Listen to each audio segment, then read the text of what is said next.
guys, we are back with another rehearsal review. This time we have Serbia with Blakc and Samo Mrs. Spava.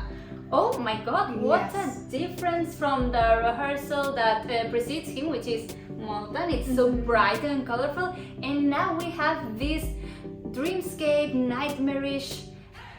What do you think about? Yeah, it's kind of like a fantasy almost.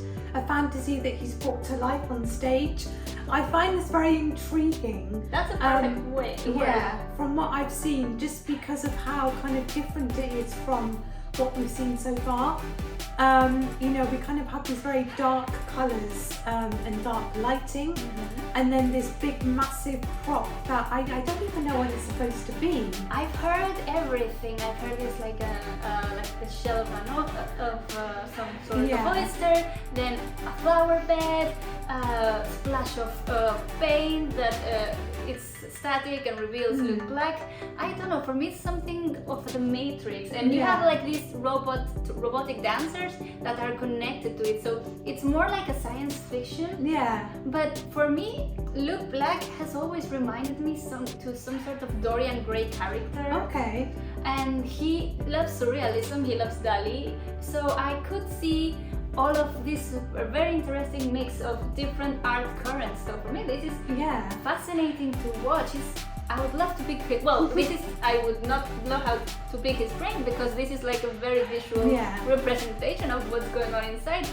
But I think the performance is just fascinating. I can't stop watching. Me too, and I think I'm kind of most entranced by the dancers that have. It kind of reminds me of like when you get a Hoover in the long tube, and they're connected to this big prop with these Hoover tubes, I'm going to call them. And I'm just so kind of fascinated about the concept behind this and how they came to kind of to do this on stage, because it's just, I want to say weird, but in a good way. Like, it's so out of the box and so intriguing, and I'm usually thinking like what is going through their minds, but in a good way, of course. Yes. So I love the mysteriousness of it and the almost kind of horror movie-esque feel to it. Yes, it's the oniric feel, and then there's smoke coming out of the costumes. To a certain. My only worry is that it would take away the attention from Luke itself, because there's so many things going on around him. And the vocals, because I love his tones, his very sleepy tones, Mrs. Spava. But I can't wait to see the full clip of this, because this is going to be amazing. Yeah, I feel like from these few seconds we've seen on TikTok, I feel like there's so much more that's going to blow us away with the full 3 minutes, and I can't wait to see it. Yeah, neither do I. Qualifier?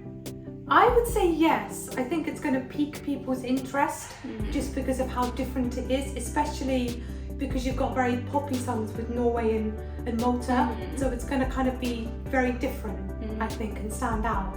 Definitely. But this is what we think so far. Let us know in the comments what do you guys think, and we will be back shortly. Bye! Bye!